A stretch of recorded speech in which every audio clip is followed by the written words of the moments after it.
नमस्ते दोस्तों। आज की तारीख है 1 नवंबर 2025।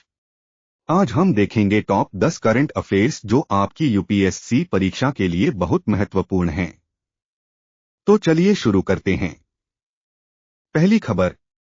महाराष्ट्र के फाल्टन में एक महिला डॉक्टर की संदिग्ध मौत को लेकर देवेंद्र फडणवीस ने राज्य के पुलिस महानिदेशक को निर्देश दिया है कि वह तुरंत एक विशेष जांच दल सिट का गठन करें। यह सिट एक महिला आईपीएस अधिकारी के अंतर्गत कार्य करेगी। यह कदम उस समय उठाया गया है जब महिला डॉक्टर की मौत को लेकर कई तरह की चर्चाएं चल रही हैं और स्थानीय लोगों में काफी आक्रोश है। फडणवीस ने यह भी कहा है कि यह मामले की जल्दी और निष्पक्ष जांच सुनिश्चित करेगा, जिससे लोगों का विश्वास बढ़ेगा। यह मामला इसलिए महत्वपूर्ण है क्योंकि यह न केवल कानून व्यवस्था बल्कि महिला सुरक्षा के मुद्दे को भी उजागर करता है। इस घटना ने समाज में महिलाओं की सुरक्षा और उनके प्रति होने वाले अपराधों पर एक बार फिर ध्यान केंद्रित किया है। दूसरी खबर। पुणे में रोहित आर्य, जो एक कैदी था, के अंतिम संस्कार की प्रक्रिया परिवार के सदस्यों की उपस्थिति में संपन्न हुई। आर्य की पत्नी और बेटे के साथ अन्य करीबी रिश्तेदार भी इस अंतिम विदाई में शामिल हुए। रोहित आर्य का नाम पिछले महीने एक बड़ी घटना से जुड़ा था, जब उसने कुछ लोगों को बंधक बना लिया था। इस घटना ने पूरे शहर में तनाव पैदा कर दिया था। हालांकि अब जब उनके अंतिम संस्कार की प्रक्रिया पूरी हो चुकी है, तो स्थानीय प्रशासन ने शांति बनाए रखने के लिए सुरक्षा के कड़े इंतजाम किए हैं। यह मामला इसलिए महत्वपूर्ण है क्योंकि यह बंधक बनाने की घटनाओं और उनकी सामाजिक प्रभाव को दर्शाता है। इसके अलावा इस घटना ने कानून प्रवर्तन की चुनौतियों को भी उजागर किया है, जिनका सामना पुलिस को करना पड़ता है। तीसरी खबर। बिहार विधानसभा चुनावों के मद्देनजर पूर्णिया के सांसद पप्पू यादव ने भाजपा सरकार पर मोका मर्डर केस को लेकर तीखा हमला किया है। उन्होंने कहा कि अगर बिहार एक बड़ा गुंडा राज्य नहीं है तो क्या है। इस बयान ने समीकरणों को खारिज कर दिया है और भाजपा की कानून व्यवस्था पर सवाल उठाए हैं। चुनावों से पहले इस तरह के बयान महत्वपूर्ण हैं क्योंकि वे राजनीतिक माहौल को प्रभावित कर सकते हैं। चुनाव आयोग भी इस मामले में सक्रिय हो गया है और बिहार के डीजीपी से रिपोर्ट मांगी है। यह मामला बिहार में बढ़ती हिंसा और राजनीतिक अस्थिरता पर गंभीर सवाल उठाता है। पप्पू यादव के इस हमले ने भाजपा के लिए एक नई चुनौती उत्पन्न कर दी है, जबकि चुनावी रणनीतियों पर भी असर डालने की संभावना है। चौथी खबर। पश्चिम बंगाल में सीईओ के कार्यालय में 3000 अधिकारियों के लिए एक मैराथन प्रशिक्षण सत्र का आयोजन किया गया। इस प्रशिक्षण का उद्देश्य यह सुनिश्चित करना है कि booth level officials BLOs mobile application का सही ढंग से उपयोग कर सकें और जनगणना फॉर्म भर सकें। यह कदम चुनावी प्रक्रिया में पारदर्शिता और दक्षता बढ़ाने की दिशा में उठाया गया है। ऐसे प्रशिक्षण सत्रों का आयोजन नियमित रूप से किया जाता है ताकि चुनावी प्रक्रिया को सुचारू रूप से संचालित किया जा सके। इस तरह के उपाय चुनाव में तकनीकी सुधारों को दर्शाते हैं और यह दर्शाता है कि कैसे चुनावी प्रबंधन में आधुनिक तकनीकों का समावेश किया जा रहा है। यह जानकारी इसलिए महत्वपूर्ण है क्योंकि यह आगामी चुनावों में जनता की भागीदारी को भी प्रभावित कर सकता है। पांचवी खबर। कोलकाता हाई कोर्ट ने पश्चिम बंगाल में सूचीकरण, पहचान और रिकॉर्ड को लेकर एक याचिका पर सुनवाई करने का निर्णय लिया है। तृणमूल कांग्रेस के महासचिव अभिषेक बनर्जी ने पार्टी के बूथ स्तर के एजेंटों के साथ एक बैठक की और उन्हें निर्देशित किया कि वे बीएलओज को 1 मिनट के लिए भी अकेला न छोड़े। यह बैठक तब हो रही है जब चुनावों की तैयारियां जोरों पर हैं। इससे यह स्पष्ट होता है कि तृणमूल कांग्रेस अपने बूथ स्तर पर मजबूत पकड़ बनाने के लिए कितनी गंभीर है। सर की प्रक्रिया चुनावी पारदर्शिता को बढ़ावा देने के लिए महत्वपूर्ण है और इससे पार्टी की चुनावी रणनीतियों को भी आकार दिया जा सकता है। यह मुद्दा इसलिए भी महत्वपूर्ण है क्योंकि चुनावी जीत के लिए बूथ प्रबंधन का कितना बड़ा महत्व होता है। छठी खबर।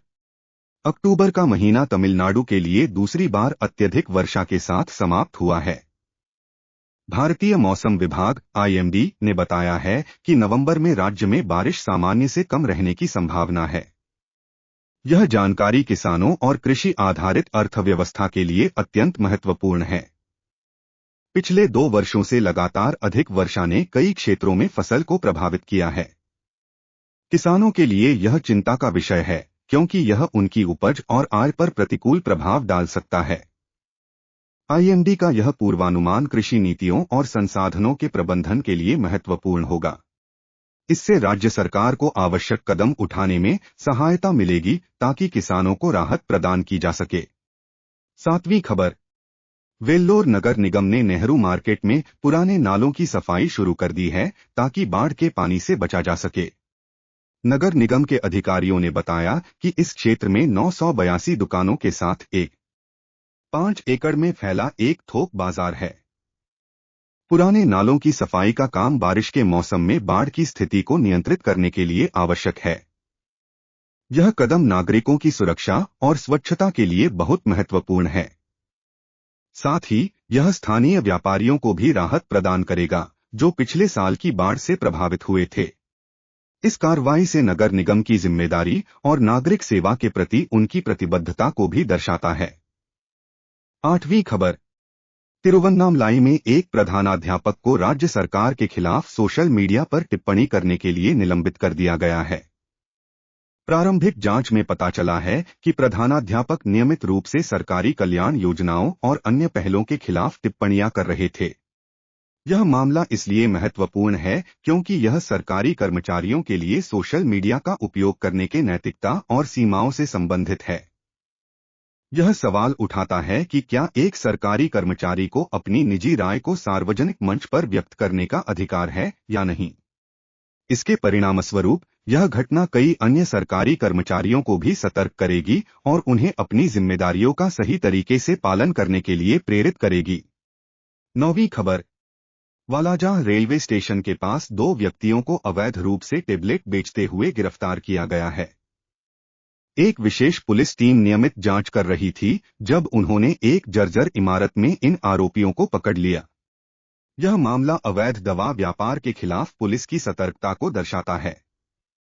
ऐसे मामलों में तेजी से कार्रवाई जरूरी है क्योंकि इससे समाज पर नकारात्मक प्रभाव पड़ता है। इससे यह भी स्पष्ट होता है कि पुलिस और कानून प्रवर्तन एजेंसियों को नशे के सामान की तस्करी और बिक्री पर कड़ी निगरानी रखने की आवश्यकता है।